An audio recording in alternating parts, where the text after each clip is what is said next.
Greg Beacham, The Associated Press, Thousand Oaks, Calif. Ndamukong Suh earned multiple All-Pro honors, Pro Bowl selections and tens of millions of dollars during his first 8 NFL seasons. But the imposing defensive lineman had never won a playoff game, let alone a Super Bowl. When he was free to choose his next team after the Dolphins released him in March, Suh decided he would try to fill that gap in his resume. After speaking at length with the New Orleans Saints and other suitors, he decided to join the Los Angeles Rams. They hadn't won a playoff game since the 2004 season, but they appeared to be on the verge of something big after going 11-5 last season.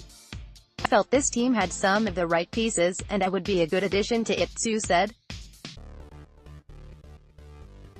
"A lot of conversations that we had with the coaching staff and the front office on my visit were about playing well in the season and being prepared for the postseason." Nearly 10 months later, the payoff has arrived for Suh's leap of faith to Los Angeles.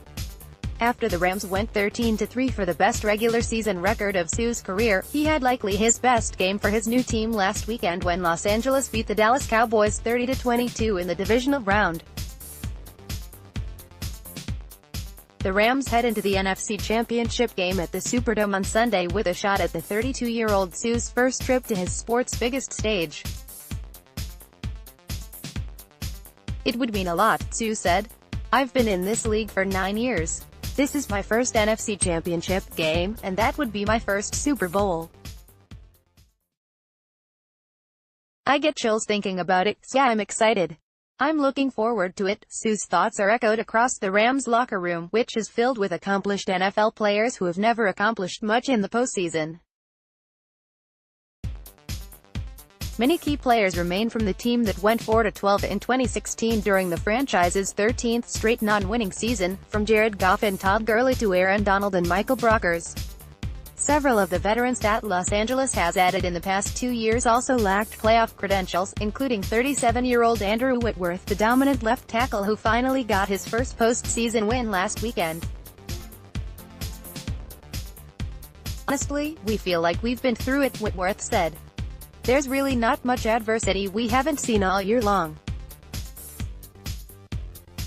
I think we kind of feel like we were born for this moment and this opportunity." Indeed, the Rams likely don't have the collective playoff experience of their fellow conference finalists, but they have a firm bond forged during a season of upheaval. They had to stick together in November when the suburban area around their training complex was rocked by the double impact of a mass shooting at a bar and 2 wildfires that forced several players and coaches to leave their homes as a precaution.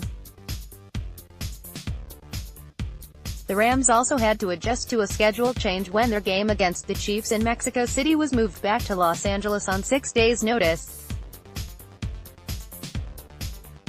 None of it has shaken the team led by coach Sean McVay, who became the youngest coach in NFL history to win a playoff game last weekend.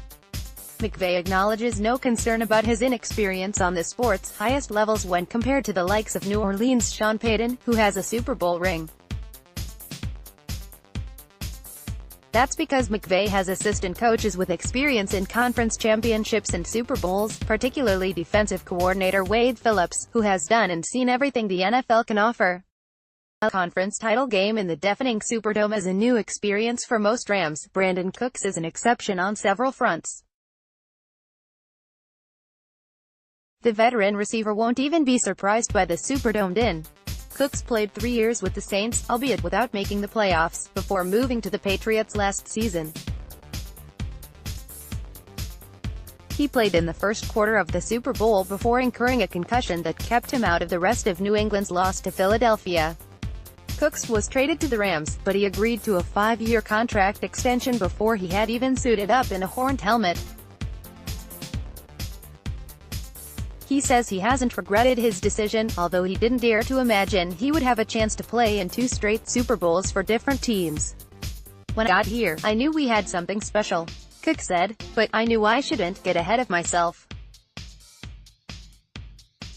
Take it one game at a time, just build throughout the weeks, and if we have the opportunity, then we're blessed. Don't think about it too much, is what I should say."